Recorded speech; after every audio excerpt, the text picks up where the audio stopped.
So I'm here with Jared Ivey from Sigma. So why don't you just go ahead and tell us what you do at Sigma? What's your job responsibility? So I'm a technical rep for Sigma. I primarily cover the western part of the United States, although I travel all over the country doing events. Aside from teaching classes and workshops and trade shows, I'd go into camera stores. We do events there. I also do employee training for camera employees, and then I go to a lot of schools that have photo programs and do presentations that let the students try out different equipment, as well as giving lens technology presentations. Right. So how's the reaction been to the Global Vision line of lenses? This was kind of a rethink, wasn't it, of your lens strategy with 3 specific product lines in that one Global Vision. Can you just talk us through that? Yeah. The last 2 years have been really exciting for Sigma with the new Global Vision lens line. The main motivation behind it was that Sigma wanted to make higher quality products, but yet keep them at affordable prices. Yeah. I'm constantly asked, the question is, how is Sigma able to make lenses at this level and still, charge a reasonable price? And the answer comes in the fact that Sigma is a small, family-owned private company. Being a private company, they can do what they want. And Sigma chooses not to put as much money into marketing and sales. As you know, Sigma doesn't have TV commercials. We don't sponsor sporting leagues or sporting events. We don't have celebrity endorsers. Sigma would rather take that money and put it into research and development, as well as pass savings onto customers. And a lot has to do with the factory and the way that things are run at Sigma in Japan. Sigma does everything at one factory in Aizu, Japan. And they have a vertically integrated production system where everything is done there. And I mean everything from design and engineering of lenses to the manufacturing of the housings, the parts, all the mechanisms, the screws, the grinding, polishing, coating of all the glass, the assembly, and then the testing and inspection is all done in one place. So it makes it really easy to have a continual loop of communication. Feedback can be passed up and down the production chain to keep a level of quality that's quite high. So it's a big company that feels like a small company, would you say? Yes, yeah. Even though it's global, it is a small company.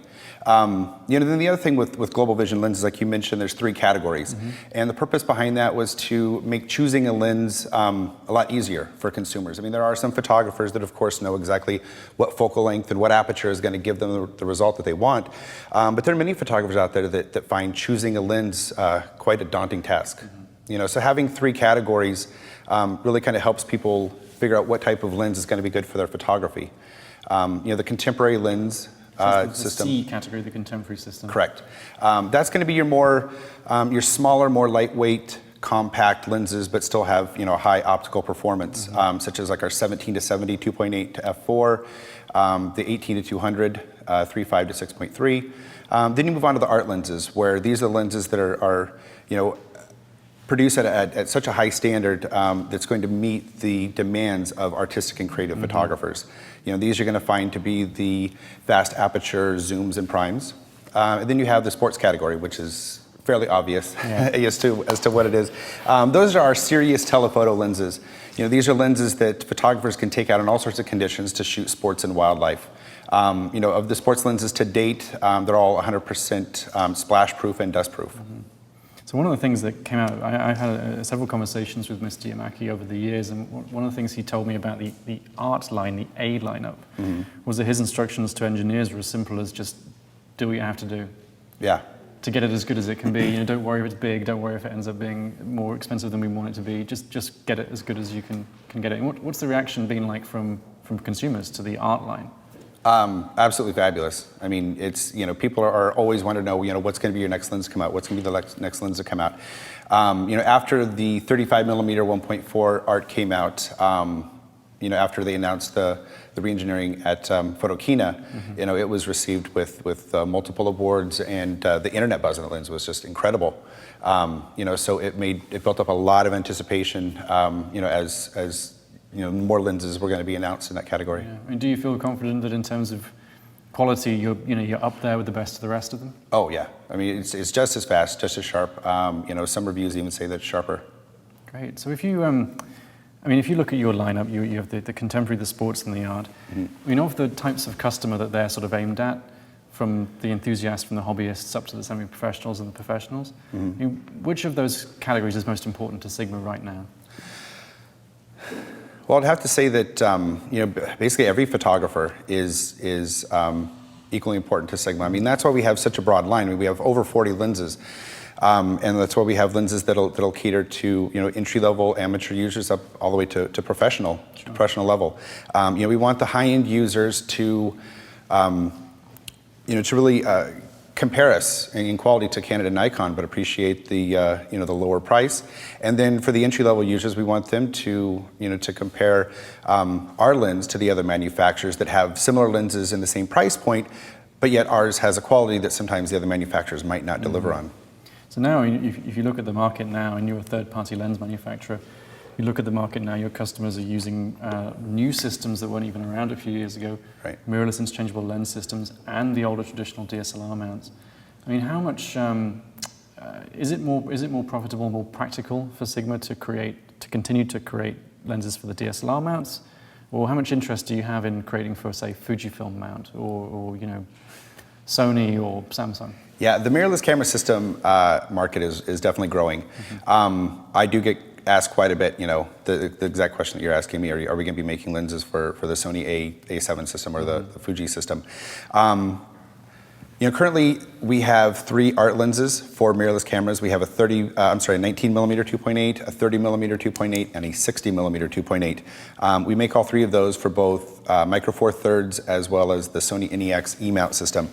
As far as future plans, I would have to quote Sigma's owner and CEO, Kazuto Yamaki, when he was asked the same question or a similar question at an interview at Photokina, and basically he said that he can't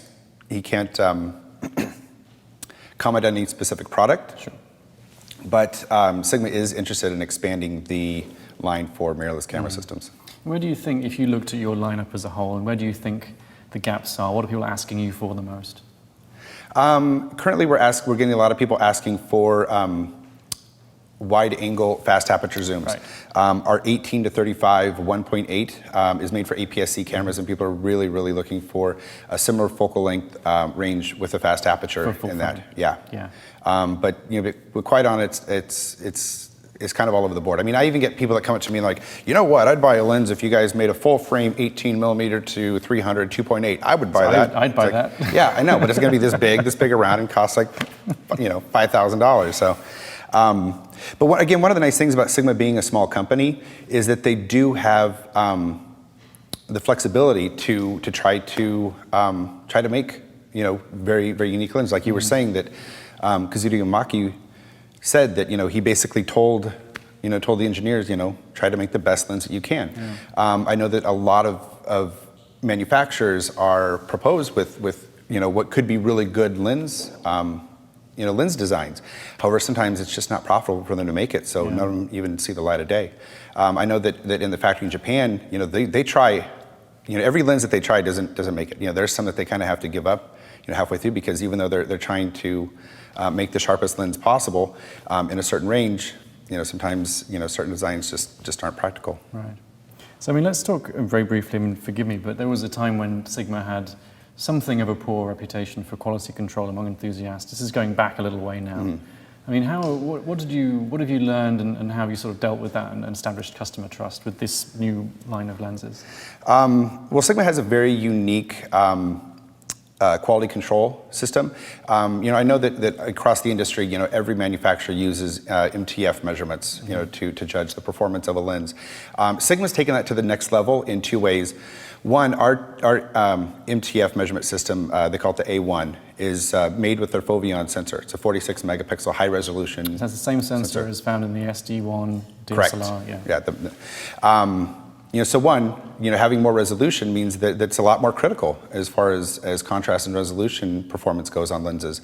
And then the second thing, and this is where Sigma really stands out from any of the other manufacturers, is that we take that measurement system not just to measure the performance of a lens, but we use it to test every single global vision lens before it leaves the factory. Before that's put in a box and shipped out of the factory, these lenses undergo a very critical test. So is that, I mean, in your experience, is that unusual in the industry? Yeah, I mean, nobody tests every single lens to the stringent quality that they're trying to go after. That's the kind of thing that we don't normally get to see. You know, of course, we see the lenses after they've left the factory, but we don't get to see what goes on inside. Correct. So let's talk very briefly in the final few minutes about the DP series. I know that the DP series has been around for a long time. Credit to Sigma for being the first to put large sensor fixed lens, a camera into such a small form factor. The DP series has undergone a radical ergonomic transformation with the Quattro range. Yes. I mean, how have people reacted to the ergonomics of these new cameras? You know what word I get a lot is funky, but people love it. I mean, yes, it is bigger than your standard compact camera. But one, the grip is very ergonomic, and two, it provides a very stable holding position to be able to shoot, especially in low light or on the go. Yeah, and portrait and landscape orientation makes it easy to switch between the two. I think I've heard people say. I mean, who's buying these cameras right now? Who are you aiming the DP series at? Is it existing owners of previous models, or are you trying to attract people from any particular? Both. I mean, we definitely have the Sigma and Foveon loyalists. Yeah. There's people that have been following the Foveon technology for many years, and are very happy to where it's come now. Sigma's putting them in the DP cameras and the SD1 camera. But then we also have new photographers that have never tried a Foveon sensor before, and I just absolutely love the results. I mean, these are photographers that are looking with a very critical eye as far as high resolution and true color fidelity. How do you send that message to people? Because a lot of people will be fairly unfamiliar with Foveon and the requirements of the post-processing. I mean, how do you persuade people that it's worth investing in? At a lot of events, we actually have a shooting area where you can test drive the camera. We've done it at a lot of the major events over the last couple of years. Before the Quattro came out with our other DP cameras and the SD1 camera, where we would set up a studio situation and let them take pictures, and then we'd give them a thumb drive with the images to take home and look at it. Again, without having doing a ton of marketing or advertising, getting the word out there is difficult. But we do have a lot of people that are hearing about it word of mouth, a lot of internet buzz around it, and there are people that are very, very curious. There's a very loyal following as well. Absolutely. I mean, with that in mind, I suppose I know a lot of our readers are looking forward to an SD1 replacement or some development in the DSLR line. I mean, I know you can't comment on future products, but is there anything that you can tell them? They are currently, looking to put the new Quattro sensor in a DSLR, but as far as specifics of the plan, sure, can't share it. Well, thank you. So you're excited? You're feeling good about the future? Oh yes, yeah. I mean, it's gotten to the point where, I answer 40, 50 emails a day. I'm constantly getting voicemail calls. People want to try out products. Store camera dealers, that want us to send some stuff for them to test. But yeah, it's been, like I said before, a really exciting few years for Sigma, and we continue with this, with all the buzz and following that we have. It's going to be really interesting to see what comes in the future. There's more buzz now than there has been for a while, do you think? Yeah. Great. Well, thank you, Jared. That was very interesting. Yeah, thank you, Barney. Thank you for your time. Appreciate it. Thanks.